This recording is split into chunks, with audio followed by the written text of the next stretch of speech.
रुकिए, वीडियो पर आ गए हो तो पूरा वीडियो ज़रूर देखें। भले ही मेरी आवाज़ अच्छी नहीं है, वॉल्यूम को ऑफ करके पढ़ ही लीजिए, बहुत ही प्यारा वीडियो है। बिस्मिल्लाहिर्रहमानिर्रहीम। सरीजा ने अबू सल्त से रिवायत किया है कि एक शख्स ने हज़रत उमर बिन अब्दुल अजीज़ रज़ियल्लाहु ताला अन्हा को ख़त लिखा, जिसमें उसने उससे तकदीर का मामला दरियाफ्त किया। तो उन्होंने जवाब में लिखा, हम्द और दरूद के बाद मैं तुम्हें वसीयत करता हूँ कि अल्लाह का तक़वा इख्तियार किए रहो और अल्लाह के मामले में एतिदाल बीच का रास्ता से काम लो। अल्लाह के नबी मोहम्मद सल्लल्लाहु अलैहि वसल्लम की सुन्नत की पैरवी करो और बिदअतों से दूर रहो। ख़ास तौर से जब मामलाते दीन में आप सल्लल्लाहु ताला अलैहि वसल्लम की सुन्नत जारी हो चुकी और उसमें लोगों की ज़रूरत पूरी हो चुकी, सुन्नत को लाजिम पकड़ो। यकीनन यही चीज़ अल्लाह की मर्ज़ी से तुम्हारे लिए गुमराही से बचने का सबब होगी।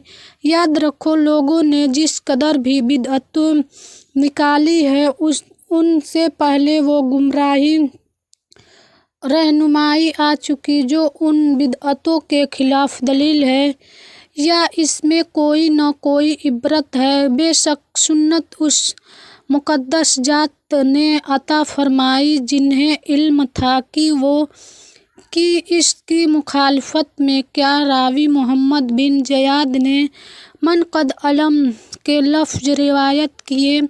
खता ठोकर और हिमाकत बेवकूफ़ी और हलाकत की खाई है, इसलिए अपने आप को इस चीज़ पर राज़ी और मुमतइन रखो जिस पर कौम सहाबा राज़ी रहे।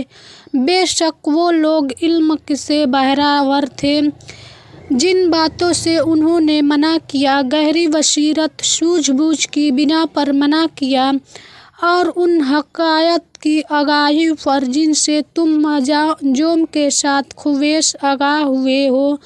वो लोग ज़्यादा कादिर थे और अपने फ़ज़ाइल की बिना पर उसके ज़्यादा हक़दार थे।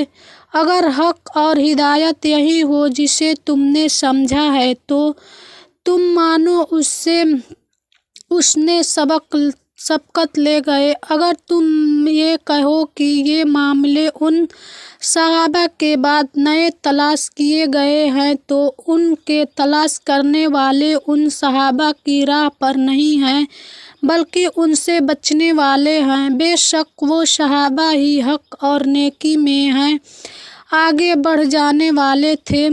उन्होंने उन मामलों में जो बात की वही काफ़ी है, जो बयां किया उसी में शिफा है। चुनांचे उनसे कम तर पर रुकना कोताही है और उनसे बढ़कर तौजीह करना ज़्यादती है।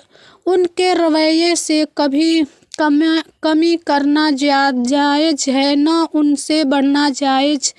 उन्होंने कमी की, उन्होंने जुल्म किया और जो आगे बढ़े वो हद से निकल गए, जबकि वो सहाबा उनके बीच असल हिदायत और सीधे रास्ते पर थे।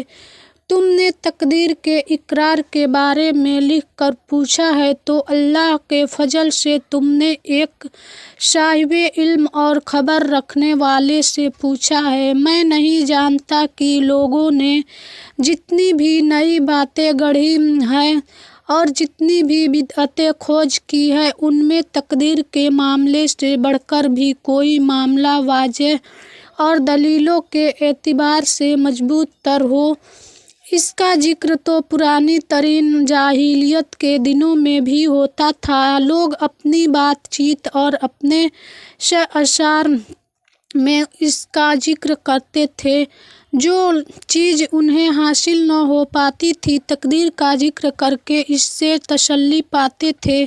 फिर इस्लाम ने उनके बाद में अक़ीदा-ए तकदीर को मज़ीद वाज़ेह और मजबूत किया है। रसूल सल्लल्लाहु अलैहि वसल्लम ने एक दो नहीं बहुत सी हदीसों में इसका जिक्र किया है।